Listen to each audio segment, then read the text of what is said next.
Hey everyone, welcome back to the channel. Today we're diving deep into a topic that's been dominating headlines across the world. Prince Harry and Meghan Markle's relationship reaching a breaking point.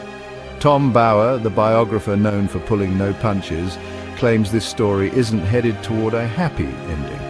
And honestly, there's a lot of evidence to support that. From business failures to growing personal tensions, this might be the most critical phase in their post-royal journey. So, if you're into royal drama, media strategy, and the behind-the-scenes truth of celebrity life, hit that subscribe button right now and let's get into it. I have read Tom Bower's Rebel Prince, and it is a very, very thick and compelling book.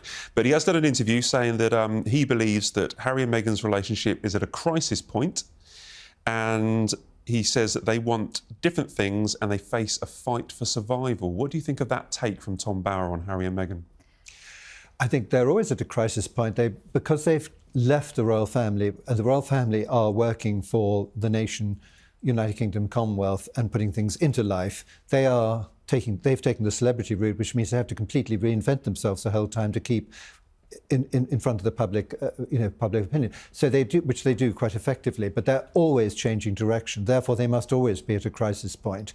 I have a feeling this story is going to end badly, certainly for Prince Harry. How do you mean? In the long run.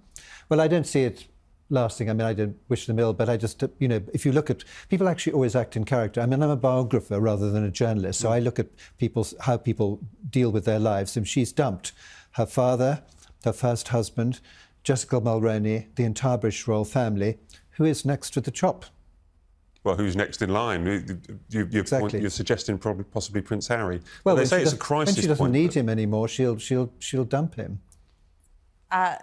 In terms of Tom Bower's book, I interviewed him actually recently for his Victoria, for the House of Beckham book, and he doesn't pull any punches, so I can imagine that this book will be that again. But what will be, I was thinking about it when I heard about this book. I thought, okay, what don't we know about them, or what area of their life hasn't been examined? We've obviously had endless reports about them. Let's start with what sparked this conversation, Tom Bower's warning. He says Meghan and Harry want different things and that they're fighting for survival, both professionally and personally, and he might be right.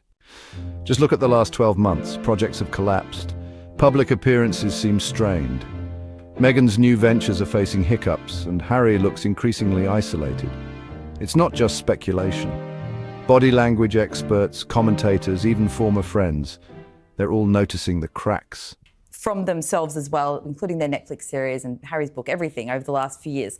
What's been sort of the one area that possibly will be, ripe for examination is the last 12 months, because there has been a lot of redirection for them, as you've mentioned. There's been, deals collapsing, so the last 12 to 18 months, deals collapsing, Meghan's launching a new business that has had a few twists and turns and snafus, and there have been more reports than ever about the state of their relationship, both professionally and personally. We don't know what the truth of that is, but I don't know that this book will be able to also find out for sure, but that's an area that we haven't examined, and it's an area of, I think there has been some turmoil, just even professionally. We can see that from the way that some of the businesses and their ventures have gone recently. So that's probably the part that I'm interested in. I hope there's not more re-examination of prior to that, because surely we've done that now, even by them. We've all talked about it. It's the relationship between Harry and Meghan that is the most fascinating, because we have body language experts, you have all these kind of experts coming on saying, oh, they look like this. We see videos of them in Colombia. Harry looks grumpy, Meghan trying to take centre stage. We all analyse it all the time, and it fills online, it fills the newspaper, it fills social media. It would be nice for someone to actually give us some revelations about what is actually happening. Exactly. I'd be absolutely delighted if they were having a wonderful time and having a wonderful life out there. I mean, that'd be fantastic. But people will be interested in what is going on behind closed doors at Montecito. Absolutely. I think it's the state of their relationship right now is what people are interested in, because there has been so many contradictory reports about how they're faring in their new life. I say this because it's been 5 years since they left, but how this life is panning out for them in California, and whether or not that has been helpful or detrimental to their relationship. I think that's the part we want to look at. He's also, sorry, Hugo. I live in a certain amount of chaos, and I found a copy of Hello magazine lying on the floor, and I picked it up, and there was a picture of Prince Harry grinning and looking so happy. And I thought, hang on a minute, what's this? Dated from 2015. He does not look a happy man now. No, we've discussed this a few times, and there's been many occasions, I think, particularly Invictus in Canada recently, where and I was in Germany, Invictus, a couple of years ago, and there's just a change. When Yes. Meghan arrives, everything gets tense. When she's not there, You bet. Harry's having drinks with his friends and stuff like that. So Tom Barr also called the Sussexes relentless and restless.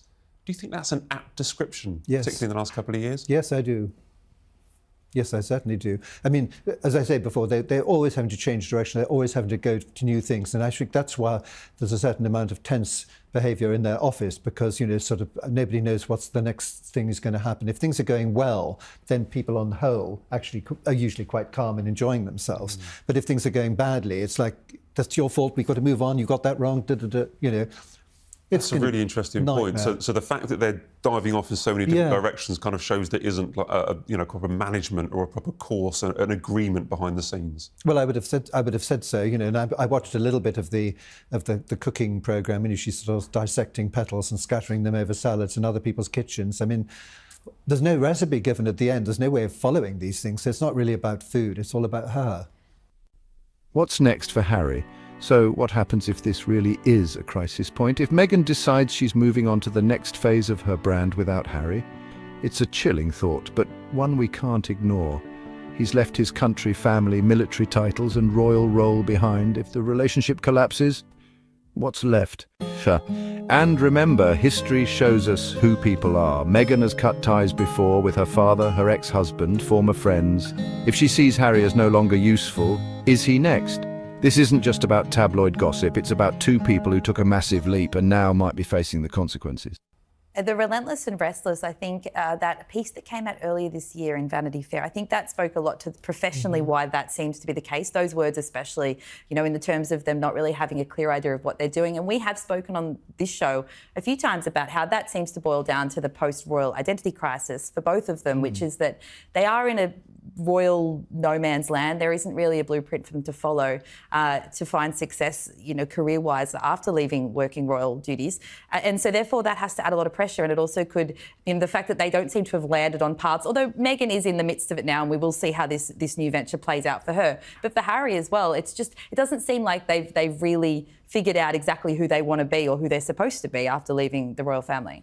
Do you think they're at a crossroads or they're at a junction at the moment in their career? Or? I think Harry still is.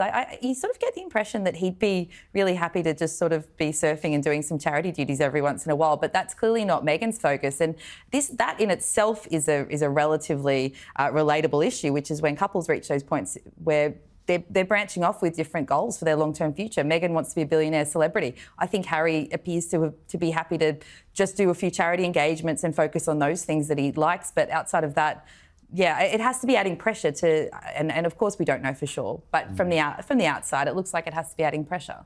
I'm looking forward to hearing more from Tom Barr, and we'll try and get him on the show and see what else he knows.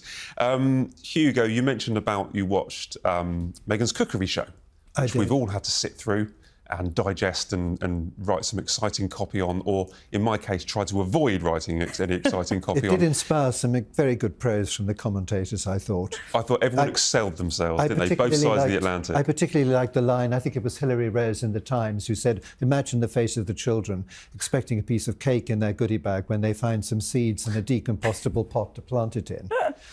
Yeah, that's fair. Yeah. Well, there was no children in the they had children's party and no children. But have you? It was with a heavy heart. I have to talk about Meghan's latest podcast episode.